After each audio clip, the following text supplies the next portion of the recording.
Hello, can you hear me?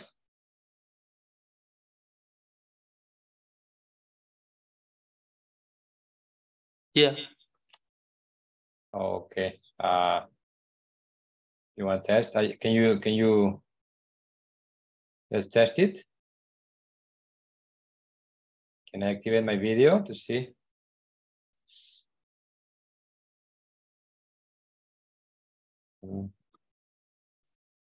Can you see me?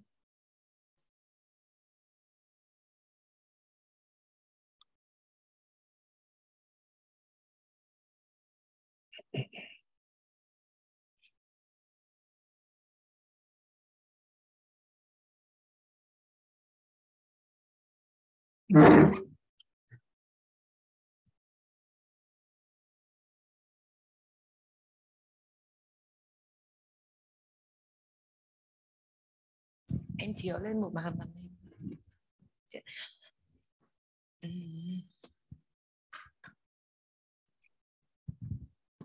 Yes.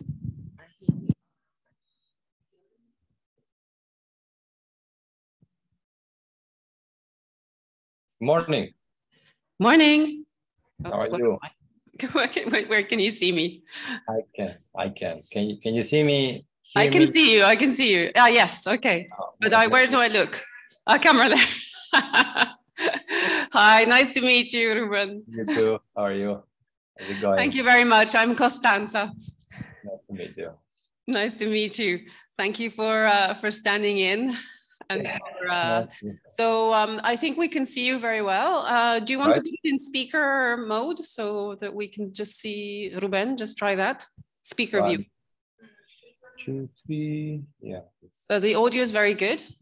Okay, good. My camera. You will be projecting the slides and translating, right? So I will be speaking slowly. Yes, you have the slides as well. So did you, do we have the slides for, you have. Okay, let us try that as well. So,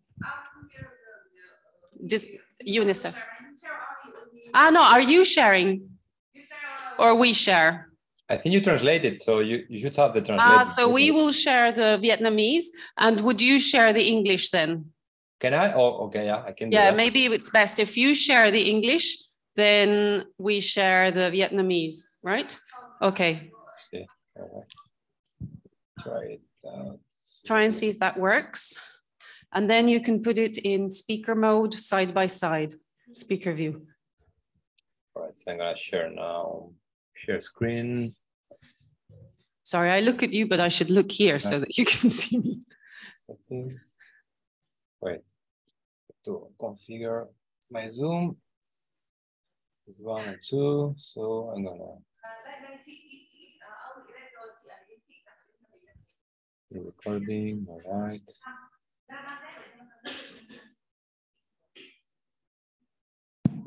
Hello.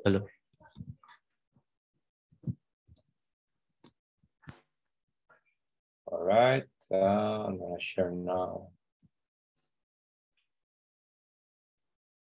Just the one. All right, I'm sharing now.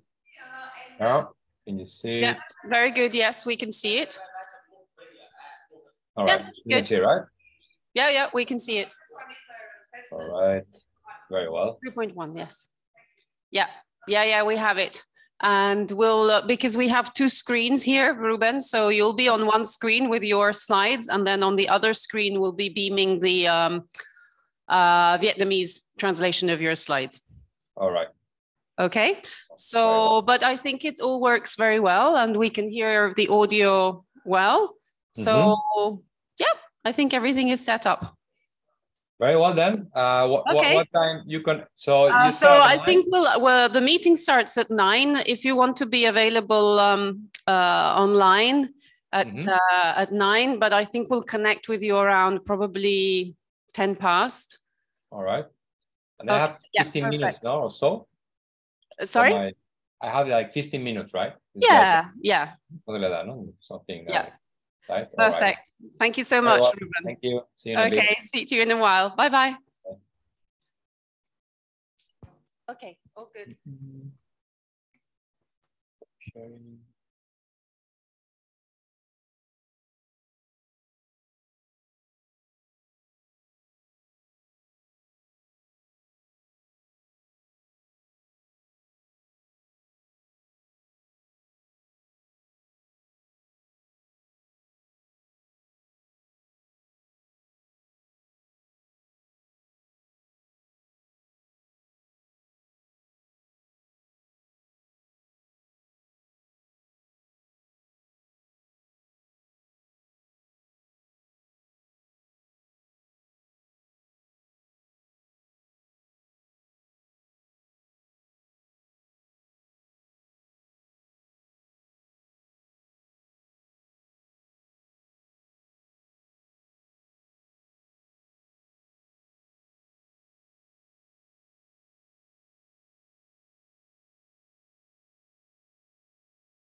Cái này nó hơi to hơn.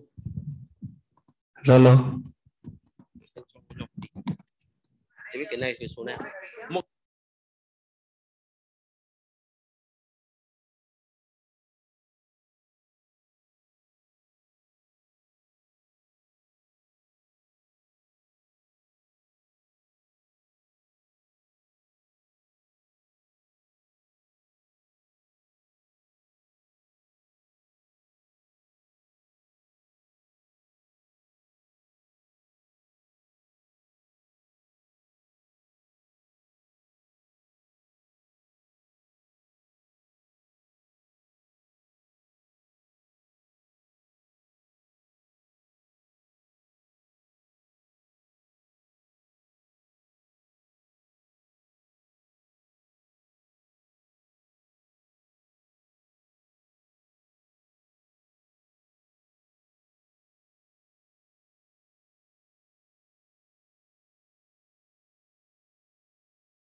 Alo, alo, 1, 2, 3, 4, 5, 6, 7, 8, 9, 10. Alo, alo. Anh cho nhỏ xuống tí nữa. Alo, alo, alo, alo, alo. Alo, 1, 2, 3, 4, 5, 6, 7, 8, 9, 10. Alo, được rồi anh ơi. Alo, alo, alo, alo.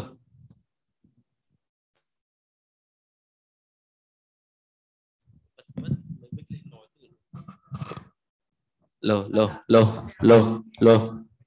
Lô 1, 2, 3, 4, 5, 6, 7, 8, 9, 10. Lô, lô, lô. Được rồi anh ạ.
Good morning, everyone.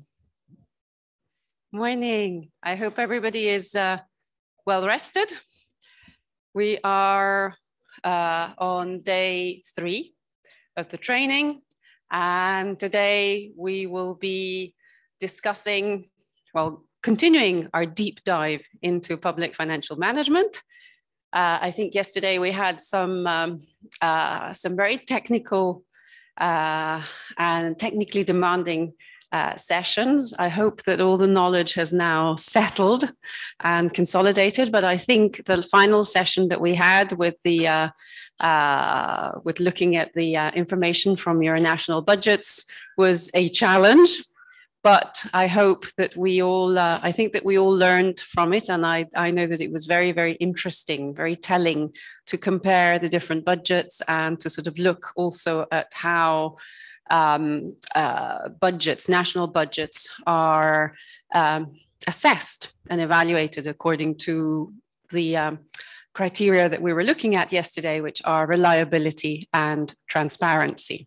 So we will continue looking at budgets and looking at different ways in which budgets can be analyzed. And as Pablo mentioned yesterday, we'll be looking at a different analytical tool today, where we'll be looking at the Open Budget Survey, and that will be the focus of our group work today. But before we get on to that, this morning we will broaden our horizon and look at, this is the moment when some of you may remember at the beginning of our workshop on Tuesday, I mentioned that you were going to be introduced to two reports or two sets of analysis from UNICEF and from the ILO, which are very pertinent to the topics that we are covering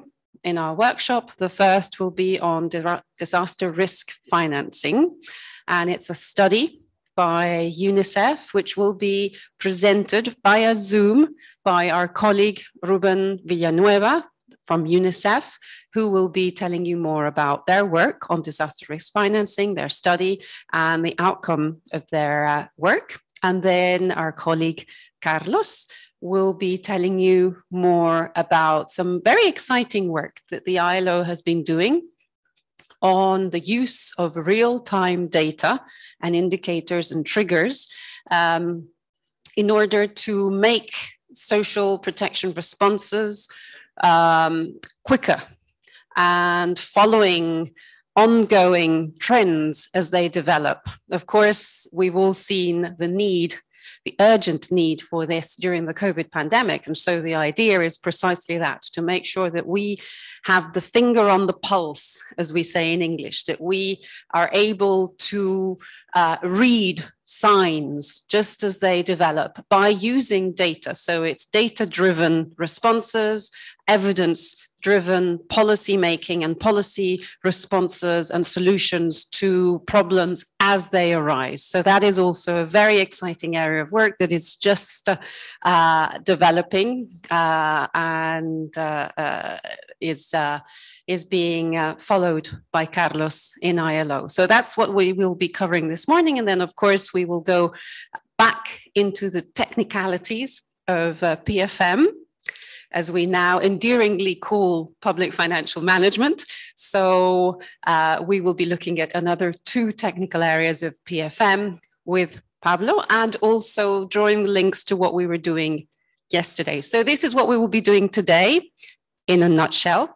And I think, given that we have our colleague Ruben Villanueva from UNICEF online, then perhaps we can connect with him to get the session started and hear about their great work on disaster risk financing. Ruben, are you with us? Yes. Hi, yes. Hello, can we put it in speaker, please? Excellent, excellent. Hello, Ruben, welcome. You have the floor. Thank you. Good morning, everyone. Let me know, can you see slides? Sorry. Yes, you can see your slides very well. From the beginning. All right. Good morning, greetings from Bangkok, everyone. I hope the training is going well. In this session, as Constanza was saying, we will be talking about PFM, but from a different angle, a bit of food for thought, because it's based on our regional review, but also the work we are starting to develop in the region. So in the next minutes, we will touch upon risk financing and social protection and the evidence on peer range finance for government support in disasters. There's a bit of disaster risk financing and social protection as well, and also PFM. So as the title of the session is the cue for the approach we took in this study that we recently published. We were trying to look at the instruments available in the region, in East Asian Pacific, but also globally, what was the evidence available to cover the state's contingent liability, which more and more includes social protection. For those that are not familiar with this technical concept, contingent liabilities are explicit or implicit, and explicit are those contractual commitments that states have to make certain payments if an event occurs. And this is more the typical infrastructure and kind of the contracts, public contracts in place.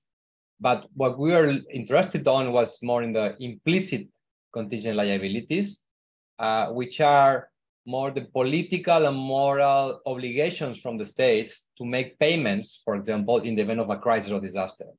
So governments don't recognize these liabilities until a particular event occurs. So we are more interested on this approach because social protection is being developed more and more to be ready to respond during disasters, right? Especially after the COVID-19, where society and policymakers saw the importance of social protection to protect the population, not only the vulnerable, but the whole population from coverage shocks, right? So this is our starting point for our study. And what we tried to do as well through this study was to maximize the effectiveness of financing mechanisms for social protection, right? We're trying to apply the evidence to protect children. Of course, we are UNICEF from a broad scope of risks, including poverty, disaster, and climate risk. The usefulness of this process, it was due to three elements. One of them was we were able to develop an analytical framework, which was essential for linking the PFM side with the disaster risk management aspect, and of course, the social policy thematic areas, right? So that was a fundamental work for us. The findings were critical to us and hopefully also for policymakers to inform the ongoing and future discussions around public finance and disaster risk climate finance, so important these days. And finally, we use this as a cue for our work that we will explain a bit later what we are doing based on this evidence and the state of things, right?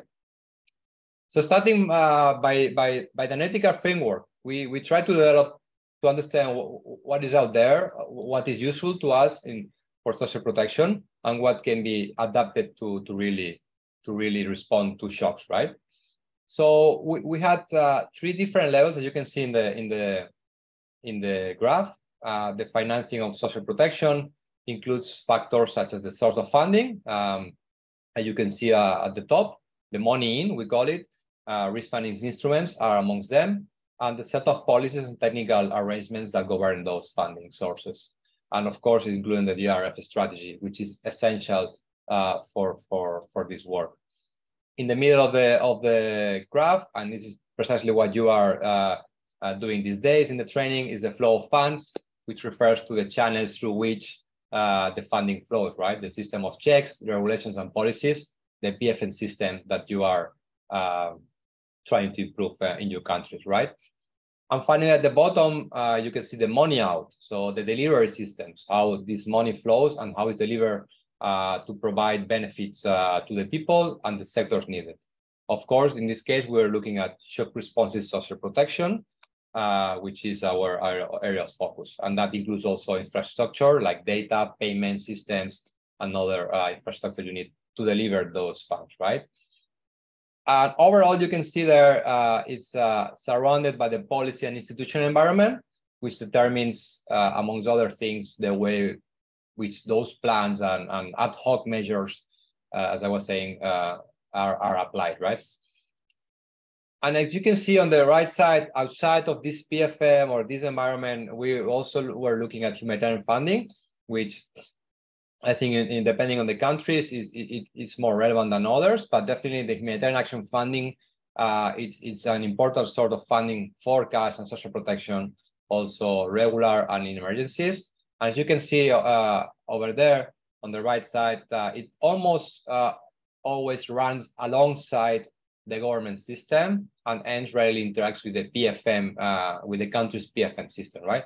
It's there, is analyzed, but still not following the same rules and regulations.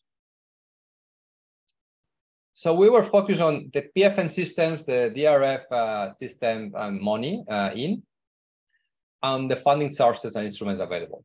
As you can see on the right side, this table classifies the different financing instruments in countries by their suitability for the type of shock, high frequency, low severity at the bottom, and low frequency, high severity. But also, you know, the timing for the deployment or activation. We have ex ante, the PR range before the shock, and exposed after the shock, post exposed, right? So we were more interested on the ex ante, the PR range funding, financing. And in our research, we found in East Asian Pacific specifically, we found a lot of difference between countries, amongst countries, wherein the Philippines has the most comprehensive system of all the countries we review, at least in East Asian Pacific, and is the only country that has successfully transferred disaster risk to insurance markets. They make use of several risk retention instruments. I will give you a few examples for you to picture the situation in different countries. So it's not just theory, just you can ground that theory in what is going on in a few countries. So basically, in the Philippines, as many countries, it's financed through public budget. For example, the National Disaster Risk Reduction and Management Fund, which is a special purpose fund financed through an allocation in the annual budget. This is important because it's you know, nationally funded. Within this budget, there is a sub-fund, it's known like a QRF, which provides a standby funding for disaster relief. Some first responder agencies, like the Social Development and Welfare Department, have pre-approved allocations. This is important for us, so we are able to deliver social protection to the most vulnerable. In recent years, the Philippines also has established several risk transfer instruments, what you see in the table, PR range, at the red, in the red, highlighted in red. And that's been done to reduce pressure on the state budget to finance those disasters. They are becoming more recurrent, so the pressure on national budget is high, is being increased. How you transfer those risks to the insurance market. So amongst these type of risk transfer instruments, we found the catastrophe risk insurance, which has been in place since 2017, one of the first countries to develop that kind of insurance, and supported by the World Bank. It covers against losses from major typhoon and earthquake in 25 provinces, which is quite a broad coverage. The insurance premiums, because it's insurance, are paid out of government's calamity fund in this case, and the payouts so far have reached about 25 million and made following recent disasters. So the main findings from this region, besides Philippines, as I was saying, we found that the main source of funding for disaster response, again, is East Asian Pacific. South Asia might be different, but still, is domestic finance, and that's why we are presenting this today to you in this context of the training. As well, the ex-ante DRF instruments, which are more, you know, the newer kids on the block, appear to provide inadequate fiscal capacity to deal with the cost of disasters when they happen. This basically means that the reserves are not sufficient to cover the cost of disasters. And in the face of climate change, this is becoming even more challenging. So here is, in a nutshell, a summary of the DRF instruments in ASEAN, in Southeast Asia. And as you can see in this table, most of the instruments you have on the first column, whether there is a strategy, disaster risk financing strategy or not in place, the risk retention instruments and the risk transfer instruments to the insurance market. The risk retention, as I was saying, they are kept under the national budget. So most of the instruments are risk retention, meaning national budget. And as a result, most recent disaster response spending appears to have been sourced from domestic budgets. And typically are financed through general taxation and borrowing. This is important because it has implications, right, for social expenditure. Although our research did not compare levels of funding with humanitarian action, as I was saying, and financing, it appears that international financing for humanitarian action is a very small portion of that spending.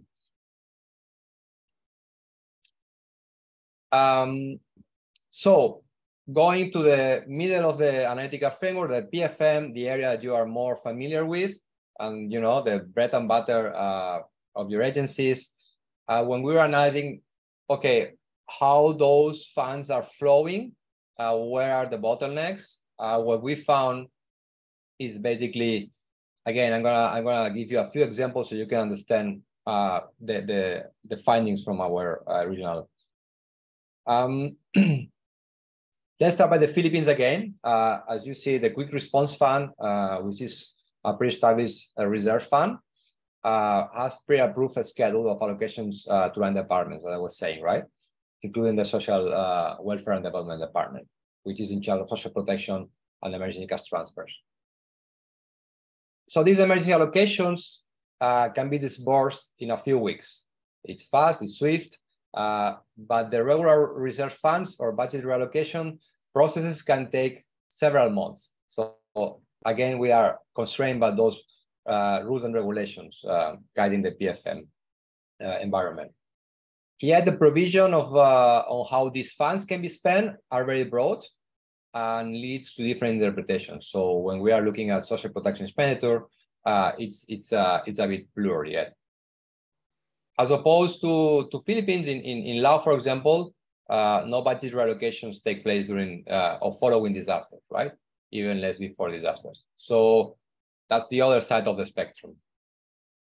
But in most countries, at least in East Asia, in Southeast Asia, sorry, that we analyzed, the funding flows often follow the disaster risk management institutional and legal structures, which makes sense.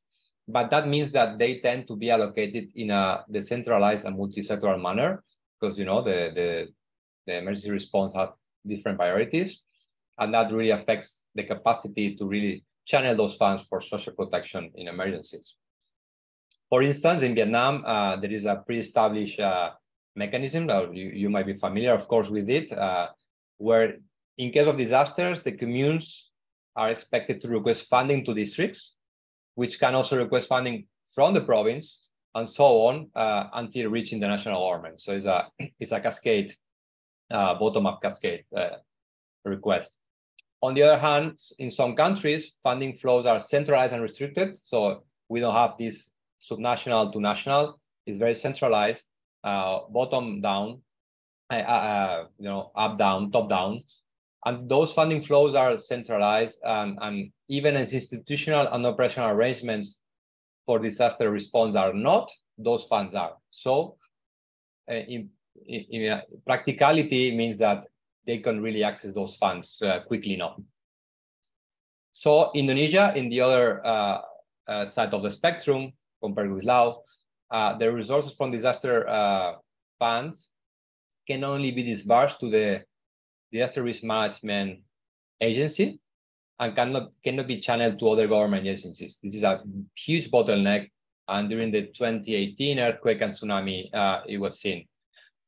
So, you know, the top up the budget of the Ministry of Social Affairs to finance additional social protection spending was not possible during the 2018 earthquake. So all these rules and regulations leads to the Ministry of Social Affairs allocating its own funding for disaster response, which tends to be smaller and less effective than if they could use those centralized contingency funds, right? This affects the quality and generosity of those social protection benefits to those populations after the shock. So there are a few trade-offs between expenditure control and the speed of disbursement, as you know. So cumbersome rules often lead to underutilization or insufficient funds. So we don't have much funds for emergency response, and that underutilization even give us a worse picture. Again, an example from the Philippines, only 31% of the Philippines Reserve Fund was utilized in 2019, basically due to difficulties in complying with the requisite documents for its availment. Those delays in procurement of goods and challenges in procurement and financial reconciliation. All those requirements delayed the utilization and led to only 30%. So finally, one important element is tracking disaster expenditure is a major challenge for all countries across this region. And that leads to a lack of transparency around the use of those funds and raising serious concerns about efficiency. So you are there trying to find ways to really improve efficiency and transparency of those PFM mechanisms. So this is a major challenge when we look into specifically on risk financing for social protection emergencies. Finally, the money out at the bottom, when we look at how those social protection schemes and systems look like in this region, we have a broad, this is East Asian Pacific, Southeast Asia, sorry, is a broad array of systems there and mechanisms, but they are scattered and they are fragmented.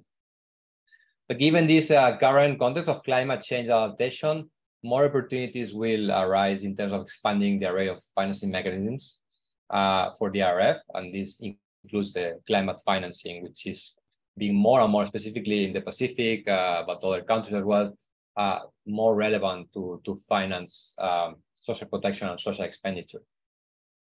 So what we found, even in those countries where the prearranged financing is found, like in the Philippines, delays in the response to disasters seem to have occurred because of those fragmented social protection systems and those gaps in the system, right? So you need to work along those two pillars, not only the financing, but also developing those systems to strengthen them. And so they are ready. First, they are able to respond during disasters. The business doesn't break. And secondly, they are able to channel the extra funds that would be needed to support those populations. So all this thinking, all this analysis, all these discussions with countries led us to engage with ASEAN, with the CDM. We had several consultations, the Disaster Management Division of ASEAN, and we kind of agreed on 5 critical agendas in Southeast Asia, but we also take that very seriously for the whole East Asian Pacific. What are those 5 agendas, critical agendas, when it comes to risk financing and social protection? At the bottom, well, at the top is an inverted pyramid, but it's correct because the priority for us, even though it's at the bottom of the analytical framework, is to prioritize those foundational systems. For us, social protection, and in UNICEF, we support those systems, ILO, of course, as well. So how we strengthen those foundational systems, which are at the money out, but needs to be the first priority, at least for us.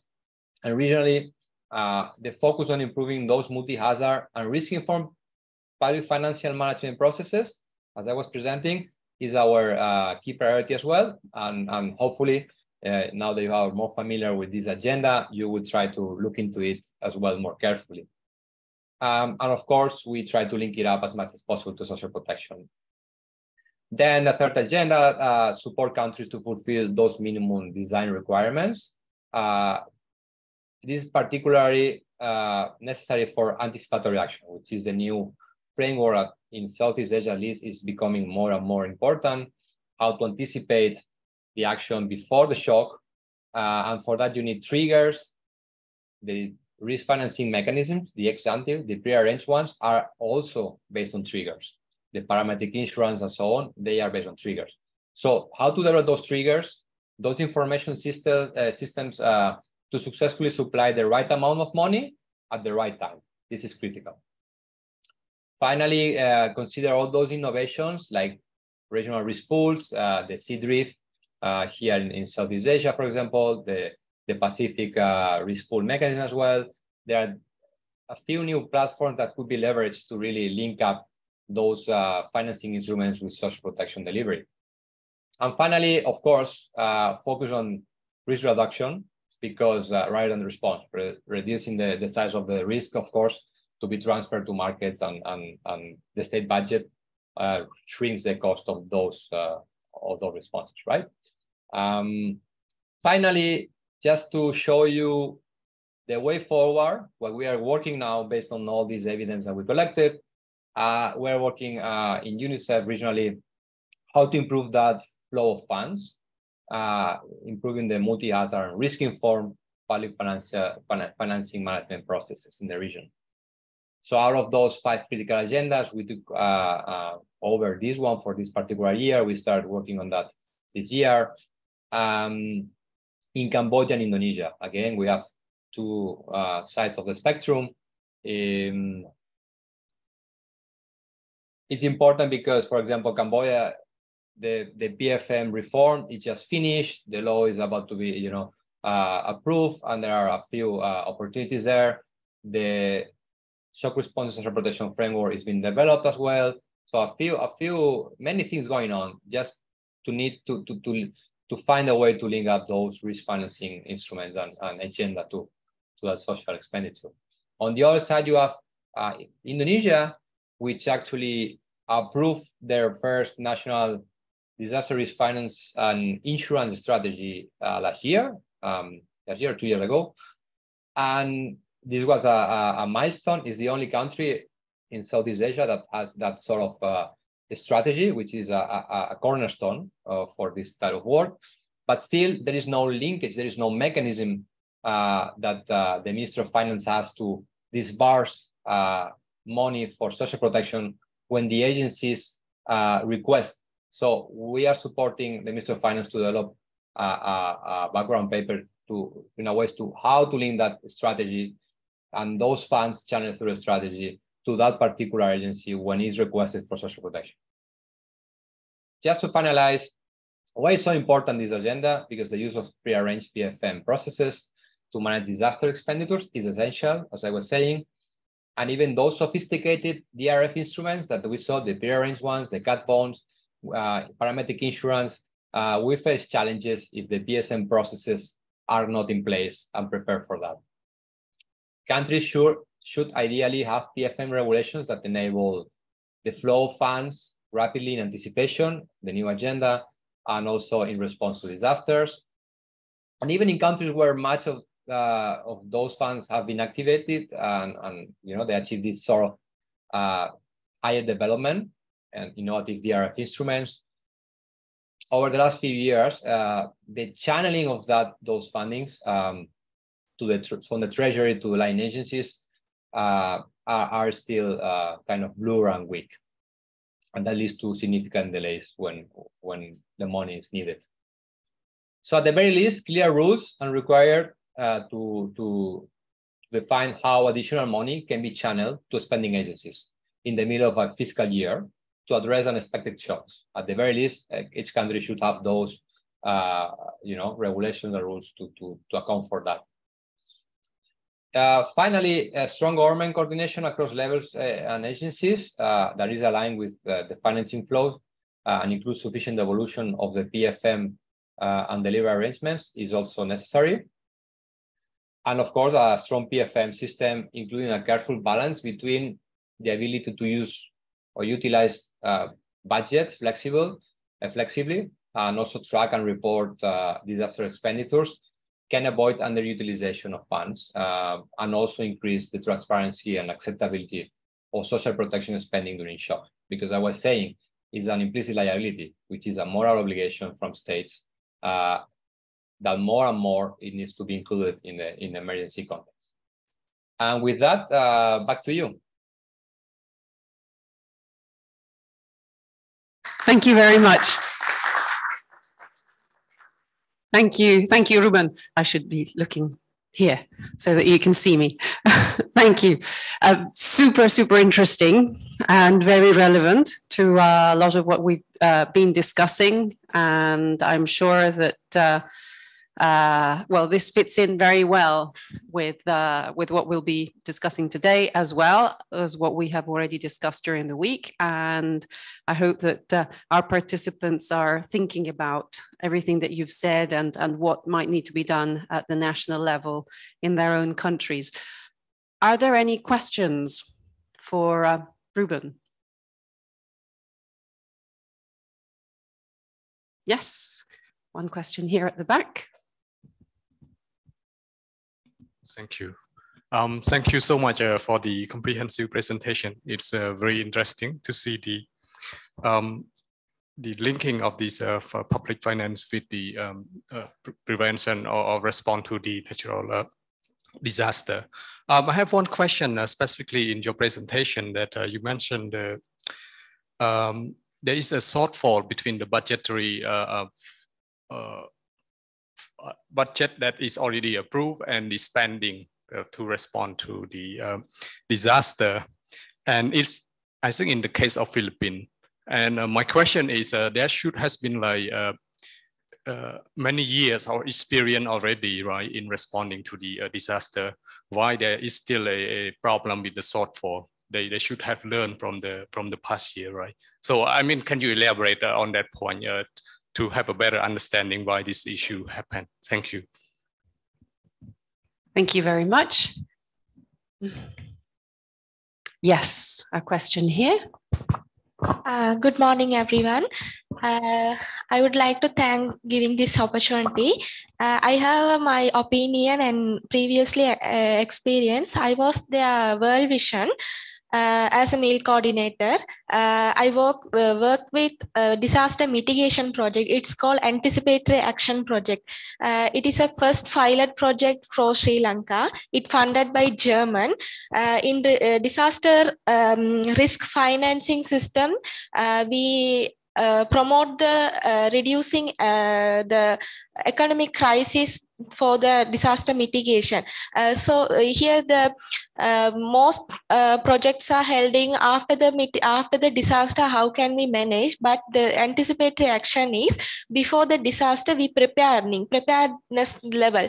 So I'm asking the question from UNICEF. It's like this opportunities to give to Sri Lanka to mitigate the disaster and risk finance system. We can handle with that. And it is anticipatory action project only covering one district in Nuwara Eliya, and it's related flood and landslide. More than landslide and risk reduction, landslide and flood also happening other district also. If like German is UNICEF, if we provide fund to fund any projects to provide Sri Lanka, we can manage the risk finance system for anticipatory action. Thank you very much. Yes, a question here at the back from our colleague from Lao PDR. Good morning, everyone. Thank you for your sharing the information for social protection. I would love to that I have some information to learn from you. That I have heard you that you explain for national system for social protection. Can you explain more information about national system for social protection? How do the organization to get involved for this work? Is really important for Lao PDR because Lao PDR has two pilot projects. Is really to learn and exchange from all of you. Thank you. Thank you very much. Any other question for Ruben? I think we have enough to get on with to start. So Ruben, if you would like to get back to our 3 questions from Cambodia, Sri Lanka, and Lao PDR.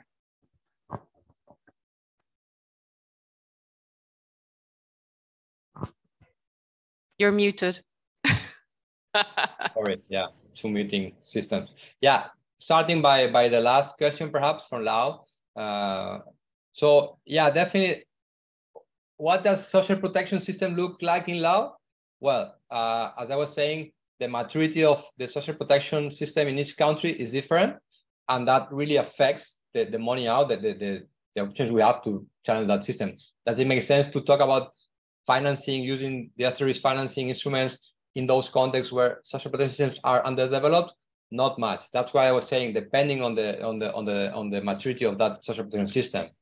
In Lao, your country just approved 2 years ago. I lost track. 2 years ago already. Your first national social protection strategy. This is a huge step forward. This is really the cornerstone for that sort of discussion.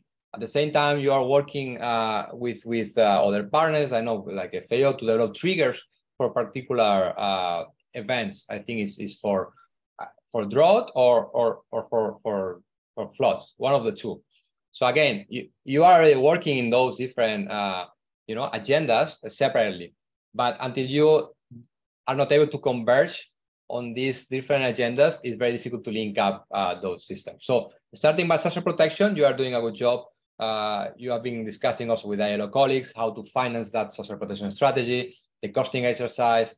The UN has been supporting the first child support grant, the maternal and early childhood development grant in Laos. So those are small steps towards implementation of that national strategy.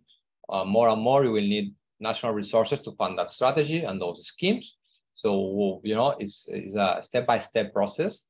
And once you develop those schemes and they are on the ground deployed, you can start looking at different financing instruments for that particular shock. So I would say that's for Lao. In terms of anticipatory action in Sri Lanka, definitely, as I was saying, it's good to know that you are working on flood and landslide. Again, you need to develop the triggers, and that's the early action protocols or the anticipatory action protocols. It takes a lot of work to do the forecasting, the trigger, the lead time you need. So I think Sri Lanka, again, was advanced on the discussion on shock response social protection, adaptive social protection a few years ago, before the crisis you went through, and hopefully it will go back to what it was, and then you can actually expand that geographical area to really, those triggers, those forecasting mechanisms, and have those schemes in place to channel those funds in anticipation to floods and landslides. Finally, Philippines, question from Cambodia colleague on the Philippines. Yes, as you were saying, Philippines it came out along with Indonesia like the most experienced country, and they have quite a robust social protection system, which is being also being developed further with the social protection floor and so on. So a lot of work to be done. But what we saw in Philippines is like, you're right, is the design and deployment of disaster risk financing instruments has been much more advanced compared to other countries. They have triggered it, but at the same time, the PFM rules and regulations in place are super constraining, and that's one of the issues. Even DSW, the Social Welfare Department, is the agency in charge of emergency response, so should be able to really make that link, but it's not easy. So I would say, because the agendas, the DRF instrument and discussion is in another fora, it's usually through other organizations, international finance institutions, which are more suited for that sort of design, deployment, and financing.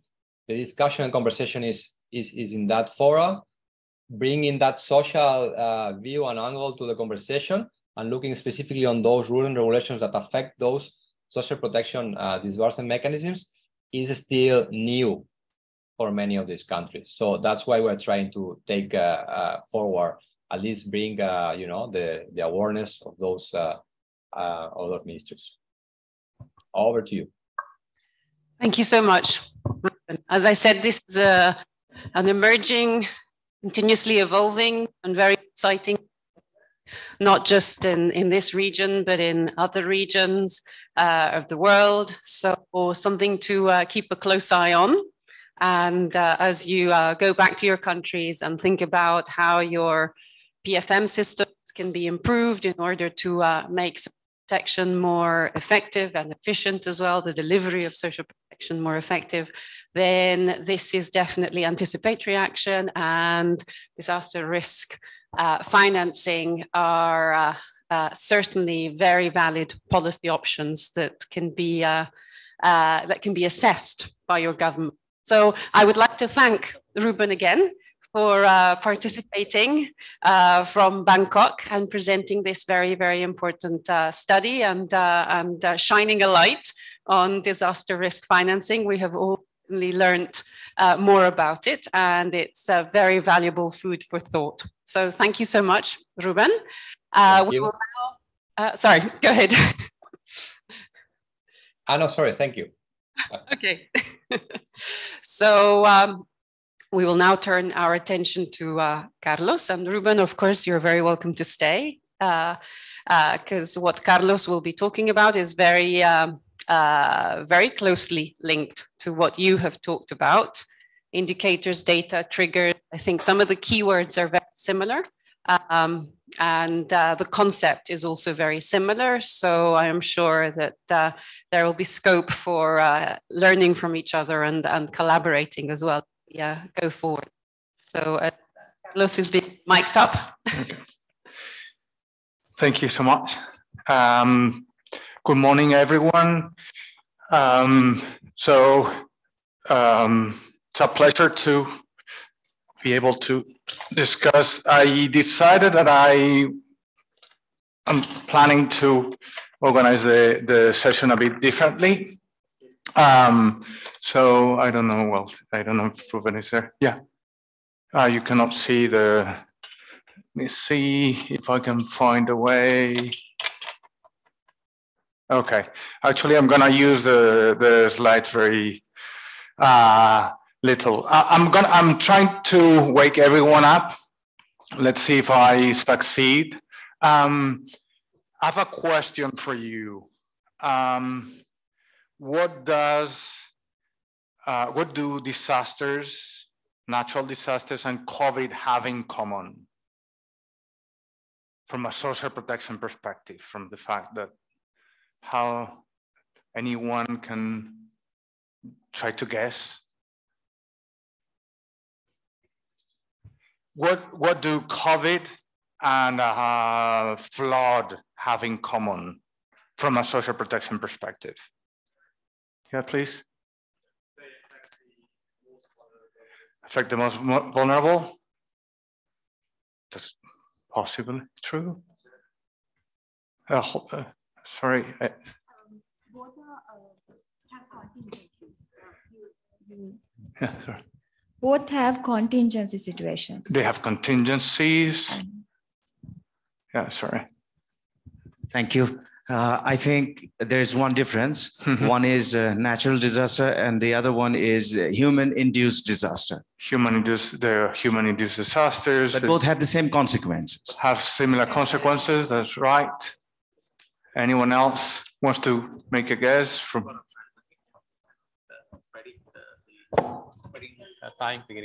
Yeah, we couldn't. Yeah, that is a difference. With the pandemic, we didn't know for how long it would last. Whereas the flood, maybe we can. Once that it is triggered, we know. Okay, true. What I have in mind is with the two of them from a social protection system perspective. First of all, they are easy to see. So they cannot be hidden. You know that they happen. You cannot avoid them, right? And secondly, in a way, we can maybe accept that we know who is impacted, right? If there is a flood, we know which households are affected by that flood, right? With COVID, we don't even know exactly who was more affected, but in a way, I think we reach a consensus, most countries, assuming that more or less everyone was affected, right? And this explained why, in a way, in most countries, I'm going to go back to the picture of the social protection floor. Let me see if I can manage to write so that everyone sees. In most countries, we have this type of social protection system. We have these traditionally, remember this is the poor and the better off. Okay. These people normally are better protected, right? They have their social insurance system, pensions, blah, blah, blah. And maybe even here, some of us can buy private insurance, right? So this is normally contributory social insurance. And normally here are normally cash transfers, all the type of programs that protect the those that are poor. What happened during COVID is, and that was a welcome response. What happened actually in your countries? We saw the other day in several countries like Brazil. What happened? Do you know, anyone knows what happened in Brazil? What the government did? No? So in Brazil, they have a very large social registry. So they know they have more households in that registry than those that are receiving cash transfer for the poor. So when you have those type of broad registries, it's easy to say, okay, we have COVID. We have to support people because we are telling people not to work. So they might lose their income. So what can we do?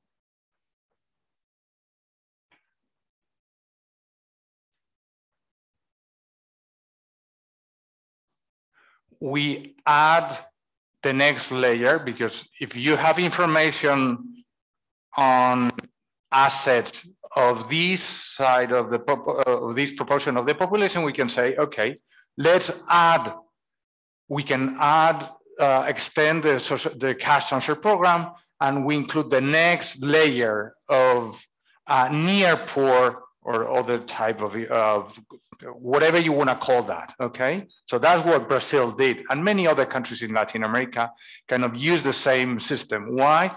Because they had pretty large registries that encompass more people than those that were benefiting from a cash transfer program. So it was very easy to say, okay, now instead of just giving it to the bottom 10%, bottom 20%, we're gonna give it to the bottom 40%, okay? I'm making up the figures. What was the other response that we saw the other day? Some people here in the social insurance, those that were working, some of them could have been fired, right? But then through job retention schemes, right? They were protected. Fair enough. Now, the question that we are asking, so these were things that happened during COVID, but other things happened. Yeah, please. If they have the registry only for the poor sector, yeah. how did they find data to extend it to the next level? Good question. Actually, they don't have data just for the poor. And that is one of the probably, I mean, this goes beyond the presentation that I was planning, but I think this is a critical lesson learned from this crisis. If you have a social registry that just looks at the very poor, at those that are in your program, then you can never extend because you don't know anything about the other households, the non-targeted households, right? So in countries like Colombia, and I'm speaking from memory, so this might be slightly wrong, but I think they have between 60 to 70% of their households have gone through the asset assessment, basically all the questionnaires that are used to determine, to feed the registry. So if you have the bottom 60 or 70, why is that in Colombia? Because they have more programs, not just the cash transfer. And depending on imagining there are subsidies for school. And some of the subsidies for the schools benefit not just the very poor, but up to the bottom 60%. So they have larger registries because you might have benefits that go not just for the very poor, but the rest. So the fact that you have that allow you to say, okay, now I have a COVID crisis, I transfer benefit cash transfers to the bottom 40 or the bottom 50, and we're getting closer to what I wanted to share with you, which is availability of data. The key question here, and I come back to my first point, is COVID and natural disasters are very easy to see. But what we're trying to think is what happens when there are crises or adjustments that are not that easy to see. Can we find ways to, first of all, identify when a slow, not that easy crisis to be seen? Can we find them? Because from a social protection perspective, a key issue is, and here a question for you, why formal employees, formal workers are better protected?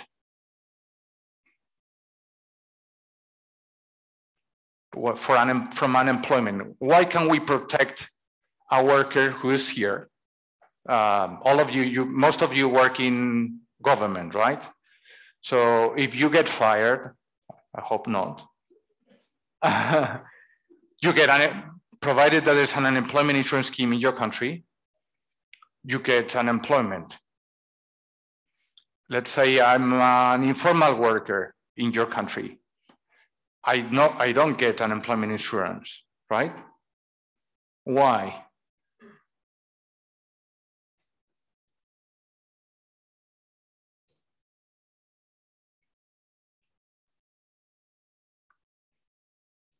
Any ideas?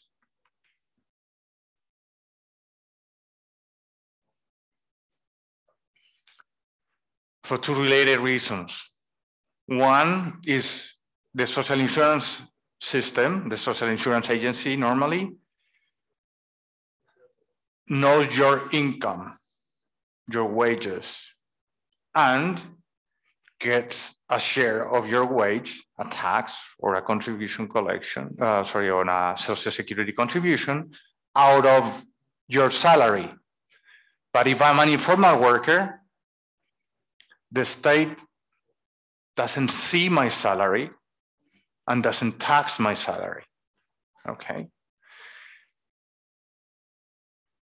So the question is, during COVID, apart from these responses, these new things that happened, and that now we know that we have these possible tools, Sri Lanka could have a broad social registry that would allow him or her to respond to other crises, but just saying, okay, now instead of targeting, so I have an economic crisis, very broad, everyone is somehow affected, now I protect this extra 10% or this extra 20%.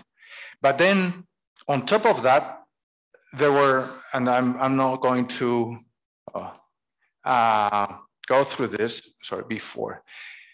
apart from these social protection responses, there was something else developing during COVID. I don't know if you followed, but during COVID, especially in the economic sector, there was this development of models that are called nowcasting models. So in economics, in the US, for instance, there was this range of real-time analysis looking at how things were evolving in the economy in a weekly basis.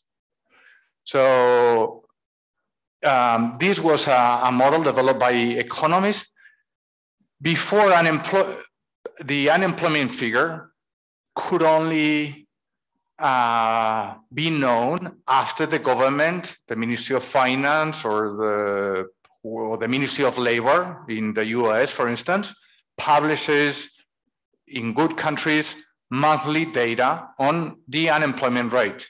So in my country, in Spain, the Ministry of Labor at the beginning of the month publishes the unemployment rate in the previous month.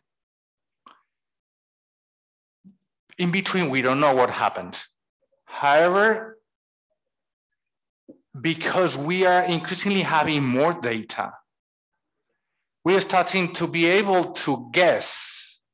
We have good guesses of unemployment on a quasi-daily basis. Why? Do you know, any of you know LinkedIn? Right? Do you know, maybe you, I don't know if it works here, Randstad, the enterprise Randstad? No, it's not present here. So Randstad is an enterprise that basically is kind of an intermediary. They place workers. So you are interested in a job, and Randstad kind of matches enterprises that are looking for 50 employees working on a particular sector, and Randstad looks for workers. So they mix. LinkedIn, many people use LinkedIn, first of all, to put their CVs, to show, well, I'm interested in this is what I've done. So it's kind of a CV. And then some other enterprises look for people in LinkedIn. So increasingly, we can use that data, and this is public data. So ministries of employment, economists are using data that is out there that we are putting in there. Maybe you have a profile in LinkedIn, and we can use that data to estimate what happens in real time. We can estimate unemployment on a weekly basis. Actually, the ILO during COVID developed a nowcasting model that tried to estimate the unemployment rate in many countries using some data from mobile phone use. And other Google developed also some indicators on movement, mobility, and with all these different indicators, the ILO Stats Department managed to develop a model that estimated working hours lost due to the COVID crisis. So, and this is also another example of this type of data from the UK Statistics Office. So the official UK Statistics Office every week publishes data on consumer behavior, which is using data, for instance, on credit card use.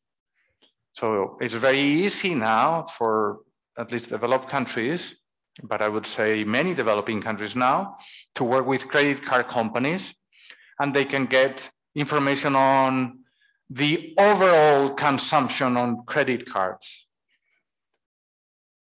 It is easy to see, remember what I said about LinkedIn? So here in the UK, you can see total online job adverts. Do they go up or do they go down? Company incorporations, applications, energy prices, energy use. The argument here is increasingly we as citizens are using technology, cell phones. We make payments with cell phones. We make payments with credit cards. We use cell phones to get around.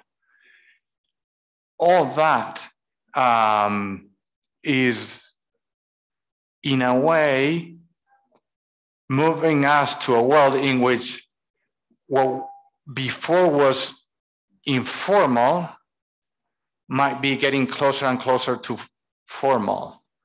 India, for instance, abolished the use of cash. If a country abolishes the use of cash and everything is electronic, at the end of the day, it is a decision of the government whether they want to see you or not. If they see you to the limit, you're no longer informal, because informal from a social protection perspective, not talking about philosophically, but from a social protection perspective, is the fact that I don't see you as social protection system. If I don't see you and you come to me saying, I have a need, I lost my job, and if you're informal and I cannot see you, I don't know whether you are telling me the truth or not. I don't know whether you can come to my office and say, I was making $1 million, but I lost my job yesterday. If I'm the social protection system, I can say, I don't know if it is true, if that is true or not. But the more we start using technology, the more we make payments electronically, the less invisible we become. And therefore, two things can happen. One is, from a social protection perspective, we can see you, and therefore we actually know that you are losing that you lost your job, or something that looks like it is likely that you lost your job, because before you were getting payments or you were making payments by $1 million. And then I see that the last year you're making payments by 10,000. So yes, it looks like something happened to you. The other side of the coin is that if I see you, I can tax you. That is another topic. Sorry, there was a question here. Yeah, challenge that I see here is getting such information in this manner might have a conflict with data protection and privacy related laws in countries. So how are we going to address that? I mean, I'm not an expert on data privacy here. This is actually a question that has profound implications. People working in IT and data should be fully aware of this, but at the end of the day, does your Social Security agency know almost everything about you? Right? They know how much money you make. Does it concern you? Have you thought about it? There is a file somewhere in the Social Security Agency of Sri Lanka that says, Jayatunga Sewandi, we know for how long you've been working in government, how much money you've been making. And we are happy with that, right? We have never thought about the fact that our salaries were stuck somewhere. So the question is, the more we get into this, I can give you another example. In Brazil, there is this, I don't know, maybe in your countries there's something similar. In Brazil, they created a system for making mobile payments. Many countries do have their own systems. In Brazil, they built it through the Central Bank of Brazil. It's called PIX. And PIX was launched in 2020. By 2022, so 2 years after, they were processing more operations than all the credit card market in Brazil. Obviously, if you have an informal enterprise, you're selling, you have a food stall like in Hanoi, some of those street food for restaurants. And imagine that instead of getting cash, you pay with, in Switzerland is Twint. So you paid 50,000 dam and you get another so you have an account in Twint and you get 50,000. And it goes to the central bank. So it's in there. The question is, how can we avoid some of these issues? I think that in the short run, because in a way I'm making you think. I'm sorry, I'll be finishing shortly. In a way, I'm trying to think to let you think about not tomorrow, but in 10 years' time. In 10 years' time, the more we use technology, the more we can think in a totally different world, in which this issue of the missing middle could be addressed in different ways. What can be done in the short run, and in a way also avoid issues of data privacy. And this is what we are starting to think about. And I'm just, as you will understand, this is, sorry, I didn't know that this was done line by line. So we're interested in knowing what could be what could we do in the short run to make use of this data, start to make use of this data to think about how can we close the famous missing middle gap. We have that, we have heard thousands of times.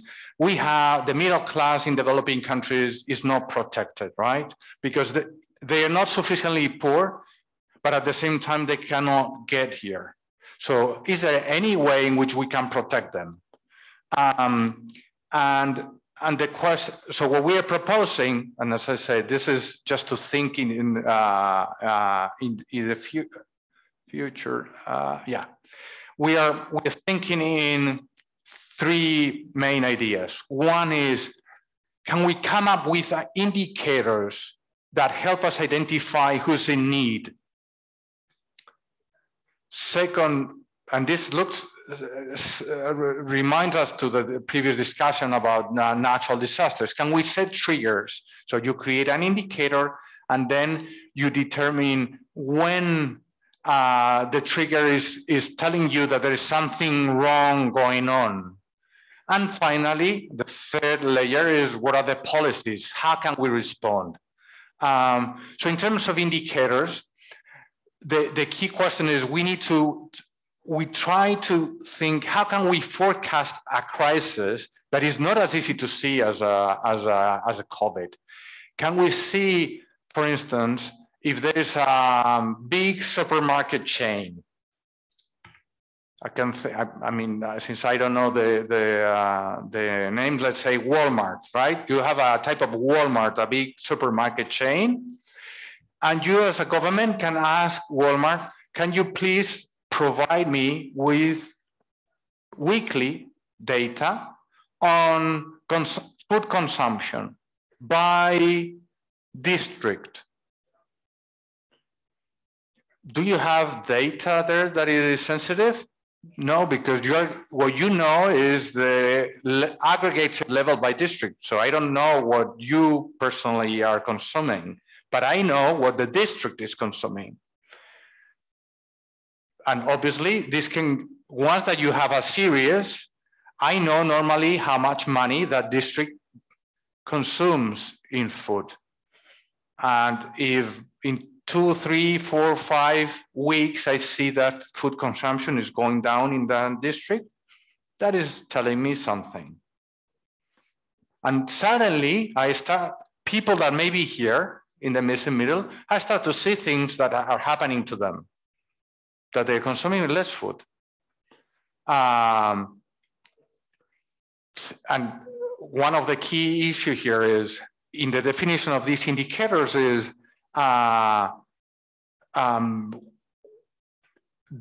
I have real-time data on them? Do I, for instance, do I have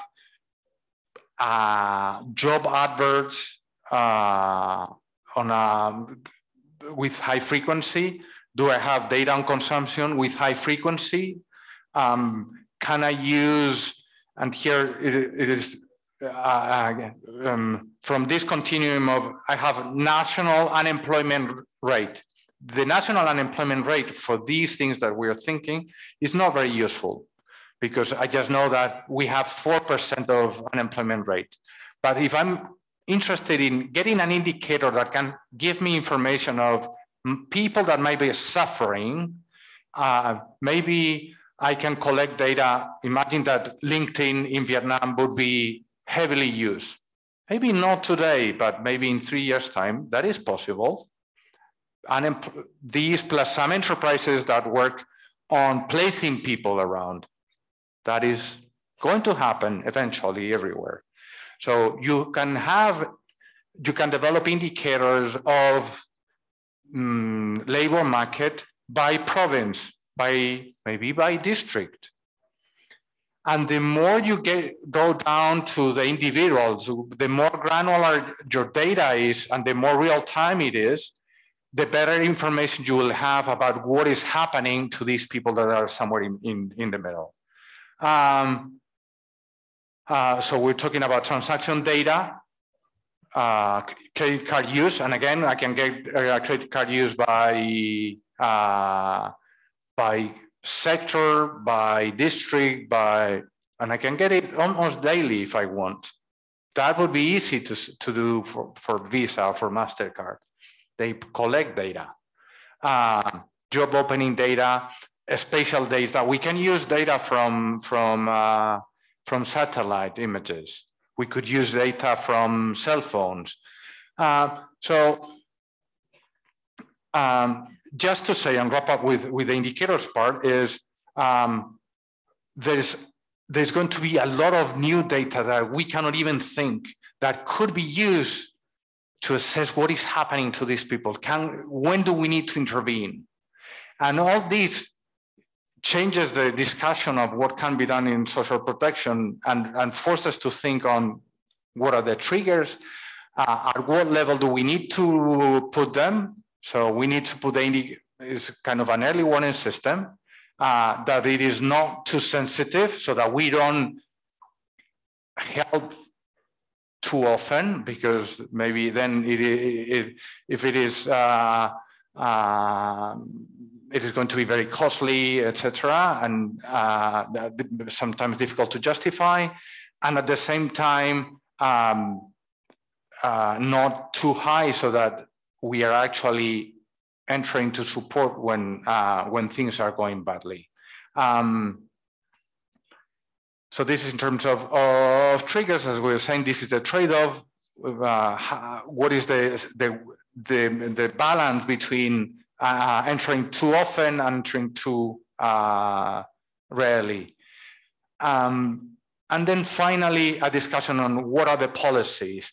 What we are considering here is, depending on the level of the indicator, so if we know that a province or a district is suffering, maybe the type of intervention that we can think of is more kind of let's say, infrastructure, employment related, because I don't know exactly whether Pablo, let's say we're talking about provinces that look like our tables.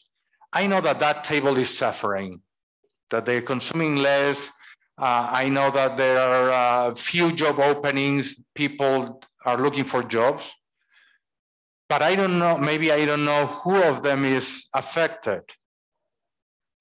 So maybe I decide that the best policy response is infrastructure development. I build a road or I build a bridge.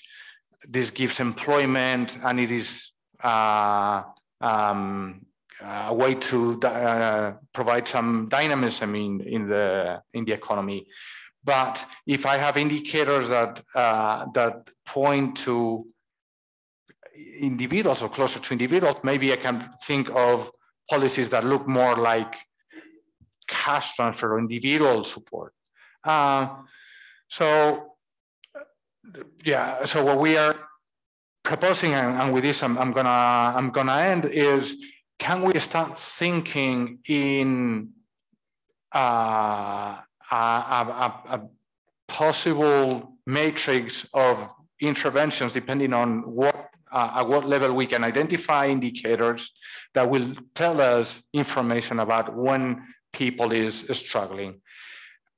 And as I said, this is in a way a session in which we go away from what we have with the money that we have today, with the programs that we have today, and maybe we can start thinking on a bit of out of the box and think that some countries, especially those that already have some, I mean, obviously you need some strong IT systems, you have to be able to capture data, a bit more modern IT and social protection systems.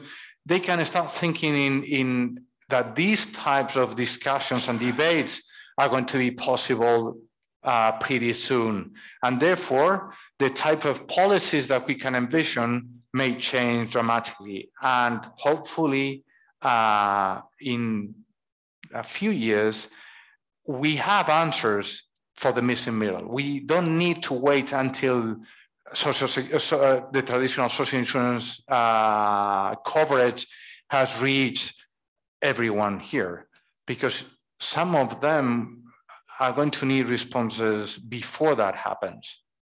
Okay, thank you so much. I hope that was useful, and I think we are gonna have a break so that we can get a coffee. Thank you so much, Carlos, for keeping us very awake and really giving us more food for thought in a very engaging and dynamic way. And I think we had a question yesterday about how do social protection and labor, active and passive labor market policies come together. And I think you answered that question very well within the framework of how would you respond to a crisis, be it mild, intermediate, or severe. So I hope that also helped us back to think about the taxonomy of the social protection that I showed you right at the very beginning, and how different mechanisms, the different schemes and policy responses can also interplay also within the context of a crisis.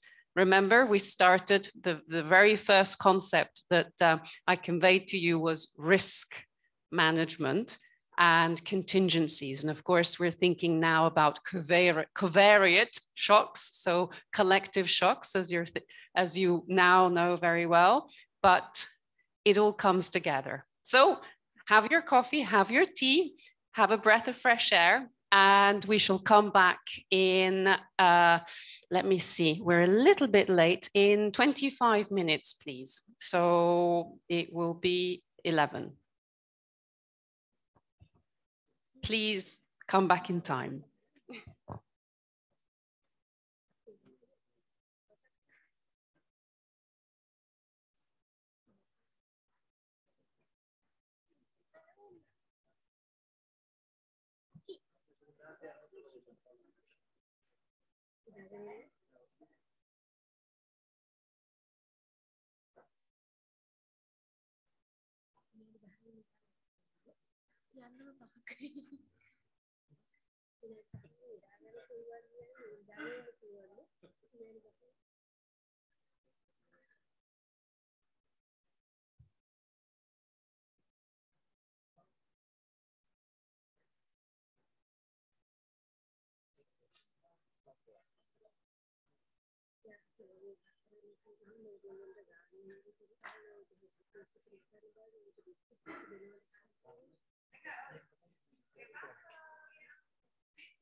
Chuyển gì ấy?